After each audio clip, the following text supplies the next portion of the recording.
एक मिशन जो अधूरा रह गया था, एक एजेंट जिसकी मौत की साजिश रची गई थी और अब वो वापस आ चुका है एक मास्टर की के लिए जो पल भर में धरती का बैलेंस बिगाड़कर धरती तबाह करने की शक्ति रखता है। तो कहानी की शुरुआत होती है आज से ठीक 15 साल पहले और हम दो स्पेशल अंडरकवर CIA एजेंट को देखते हैं, मैट और एमिली। और वे दोनों काफी टाइम से एक साथ मिलकर MI6 के पैरेलल में काम कर रहे थे और इस बार उनका मिशन था बल्थजार गौर, जो कि ईस्टर्न यूरोप का बहुत बड़ा रईस आर्म्स डीलर था और वो एक टेररिस्ट ग्रुप वोल्का का लीडर भी था। और उन दोनों को गौर के घर से एक बहुत ही बेशकीमती चीज चुरानी थी और इसके लिए वे लोग एक आर्म्स डीलर बनकर उसके बच्चे के बर्थडे पार्टी में जाते हैं। इस मिशन में उसका दोस्त चक भी उनके साथ था। पार्टी में पहुंचते ही वे लोग अपना काम शुरू करते हैं और एमिली बहुत ही चालाकी से उसके वॉइस और फिंगर के सैंपल कलेक्ट कर लेती है और मौका देखकर वे लोग फौरन ही गौर के ऑफिस पहुंचते हैं और उनके हाथ लगती है ICS मास्टर की, यानी कि इंडस्ट्रियल कंट्रोल सिस्टम मास्टर की। और इससे कुछ पावरफुल इंडस्ट्रियल सिस्टम को कंट्रोल किया जा सकता था, जैसे कि dams, nuclear power plant, electricity. मैट वो की लेकर वहाँ से भाग ही रहा था कि तभी अलार्म बज उठता है और गौर के कुछ गुंडे वहाँ आ जाते हैं। मैट और एमिली गौर के गुंडों की पिटाई करते हैं और वहाँ से बचकर निकल जाते हैं और अब उन दोनों को बैरन से मिलना था, जो कि MI6 से था। वे दोनों सीधा बैरन से मिलते हैं और एक प्राइवेट जेट के जरिए अब उनको वापस लाया जाना था। मैट उस मास्टर की को एक सेफ में रखता है और प्लेन उड़ान भरती है। थोड़ी देर बाद एमिली मैट को एक खुशखबरी देती है और कहती है कि मैं तुम्हारे बच्चे की माँ बनने वाली हूँ। मैट ये सुनकर बहुत ही खुश हो जाता है। थोड़ी देर बाद एमिली को उल्टी आती है और उसे पता चलता है कि वॉशरूम आउट ऑफ ऑर्डर है और तभी बारटेंडर एमिली को गन पॉइंट पे ले लेता है और मैट से वो मास्टर की मांगता है, पर वे दोनों भी CIA एजेंट्स थे, इतनी आसानी से तो नहीं देते।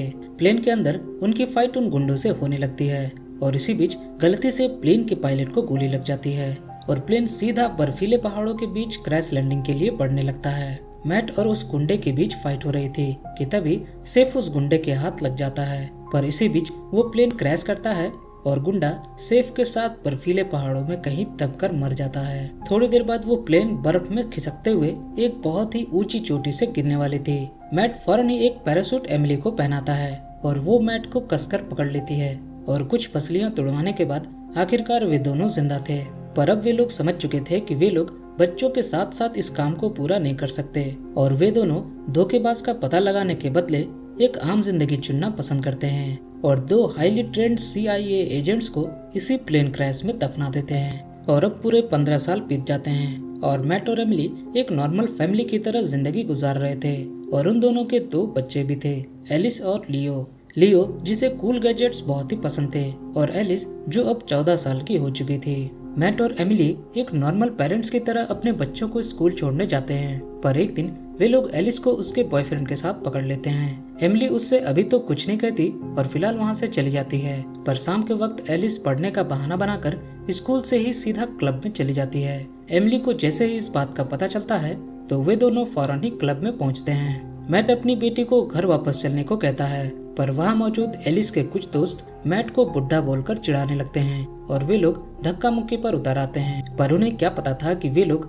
गलत शख्स से पंगा ले रहे हैं। मैट और एमिली उनको बहुत मारते हैं। एलिस जनरेशन गैप के कारण अपनी मॉम से बहुत ही नफरत करती थी, क्योंकि उसे हमेशा ऐसा लगता था कि उसकी मॉम उस पर कुछ ज्यादा ही नजर रखती है। अगली सुबह डोरबेल बजती है और मैट को दरवाजे पे अपना पुराना दोस्त चक मिलता है। मैट हैरान होकर पूछता है कि तुमने हमें ढूंढा कैसे, जिस पे चक उन्हें एक सोशल मीडिया की वीडियो दिखाता है और कहता है कि मैंने तुम्हें इतनी आसानी से ढूंढ लिया तो तुम्हारे दुश्मन भी तुम्हें आसानी से ढूंढ ही लेंगे। एमिली कहती है कि हमारे दुश्मन कौन होंगे, जिस पे चक कहता है कि जो भी शख्स वो ICS मास्टर की को चाहता होगा वो तुम्हारा दुश्मन होगा, क्योंकि हमने उस प्लेन क्रैश में उस मास्टर की को ढूंढा पर वहाँ हमें खाली डब्बा मिला और कुछ आतंकवादियों की लाश। चक आगे कहता है कि बैरन ने गौर के साथ मिलकर उस मास्टर के लिए तुम्हारे पीछे आतंकवादियों को लगा दिया।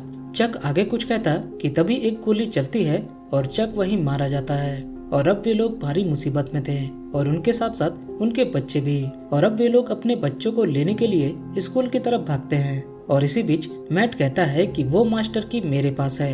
एमिली ये सुनते ही बहुत ही गुस्सा हो जाती है, क्योंकि मैट ने इस बात को 15 सालों तक छुपा कर रखा। मैट आगे कहता है कि वो बिल्कुल भी नहीं चाहता था कि इतनी खतरनाक चीज किसी गलत हाथों में जाए। एमिली और मैट लड़ाई करना छोड़कर अपने बच्चों को स्कूल से उठाते हैं और सीधा एयरपोर्ट पहुंचते हैं, क्योंकि वे लोग अब इंग्लैंड जा रहे थे, एमिली के मॉम के घर, क्योंकि वो मास्टर की मैट ने वहीं छुपाई थी। अगले सीन में वे लोग इंग्लैंड पहुंच चुके थे और एक बस पकड़कर नानी के घर की ओर रवाना होते हैं। उधर बैरन एयरपोर्ट पे उन लोगों के निकलने के बाद पहुंचता है और अपनी असिस्टेंट से कहता है कि बच्चों पे नजर रखे, क्योंकि वो जानता था कि एमिली और मैट को पकड़ना इतना आसान नहीं है, पर बच्चे कहीं न कहीं गलती जरूर करेंगे। उधर एमिली एहतियात के तौर पर एलिस और लियो के फोन ले लेती है ताकि उन लोगों को कोई ट्रेस न कर सके। एलिस अपने मॉम के इस रूप को देखकर और भी गुस्सा हो जाती है और उन्हें लगता है कि वे लोग किडनैप हो चुके हैं अपने मॉम और डैड के हाथों। थोड़ी देर बाद मैट फ्यूल भरने के लिए पंप में रुकता है और तब तक एलिस और लियो कुछ खाने के लिए कैफे में जाते हैं। एलिस मॉम के बैग से पासपोर्ट चुरा लेती है और देखती है कि उनका नाम पासपोर्ट में कुछ और ही लिखा था। ये देखकर एलिस बहुत ही डर जाती है और घबराहट में आकर लियो के गेमिंग टैब से सोशल मीडिया पर लोकेशन शेयर करके हेल्प की डिमांड करती है। उधर फ्यूल भरवाते हुए वे दोनों अपने आप को कोस रहे थे, क्योंकि उन दोनों की वजह से आज उनके बच्चे मुसीबत में हैं। और इससे पहले कि वे लोग फ्यूल भरवा कर वहाँ से निकलते, एलिस के बेवकूफी के कारण वहाँ कौर के गुंडे पहुँच जाते हैं और वे दोनों मिलकर उन गुंडों को बहुत मारते हैं। एलिस अपने मॉम और डैड को इस तरह मारपीट करते देख दंग रह जाती है, क्योंकि उन्होंने अब तक उनका ये रूप नहीं देखा था। और अब आखिरकार एमिली को अपने बच्चों को सब कुछ सच बताना पड़ता है। एमिली आगे कहती है कि हम जो भी हों पर तुम्हारे पेरेंट्स हैं और ये बात उन्हें याद रखनी चाहिए। थोड़ी देर ड्राइविंग करने के बाद अब आखिरकार वे लोग नानी के घर पहुंच चुके थे, पर एमिली खुश नहीं थी, क्योंकि उसकी मॉम एमिली को कुछ खास समय नहीं दे पाती थी, क्योंकि वो खुद भी MI6 में रह चुकी थी। उधर बैरन उनकी लोकेशन ट्रेस कर चुका था और उसे पता था कि वे लोग कहाँ जा रहे हैं। और अब मैट उस की को ढूंढ लेता है जहाँ उसने इसे छुपा कर रखा था। इधर नानी एलिस से मिलती है और उसे समझाती है कि वो काम के सिलसिले के कारण अक्सर बाहर रहा करती थी और उसके पास अपनी बेटी एमिली के लिए वक्त नहीं था, और इसीलिए एमिली ने अपने काम को छोड़ दिया ताकि वो तुम लोगों के साथ समय बिता सके। एलिस बात की गंभीरता को समझती है और उसे आखिरकार पछतावा होने लगता है, पर ये खुशी ज्यादा देर तक नहीं टिकती, क्योंकि अब हम वहाँ पर कुछ सोल्जर्स को देखते हैं और वे लोग नानी और उसके दोस्त के साथ साथ बच्चों को भी बंदी बना चुके थे।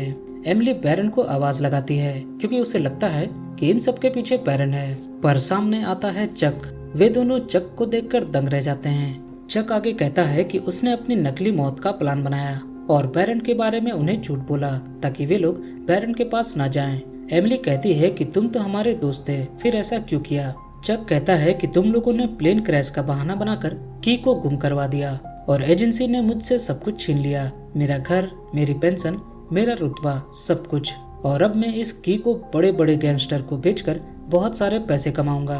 पर मैट चक पर बहुत ही गुस्सा था, क्योंकि मास्टर की को पाने के लिए उसने बच्चों को बीच में घसीट लिया। चक बच्चों को लेकर हेलीकॉप्टर से फरार हो जाता है, पर लियो बहुत ही स्मार्ट था और उसने GPS वाली रिंग अपने अंगूठे में पहन रखी थी और इसीलिए एमिली और मैट उनके किडनैप किए गए लोकेशन तक पहुंच जाते हैं। पर उस बिल्डिंग में बहुत ही सिक्योरिटी थी और इसलिए उन्हें निहत्था ही उस बिल्डिंग के अंदर जाना पड़ता है।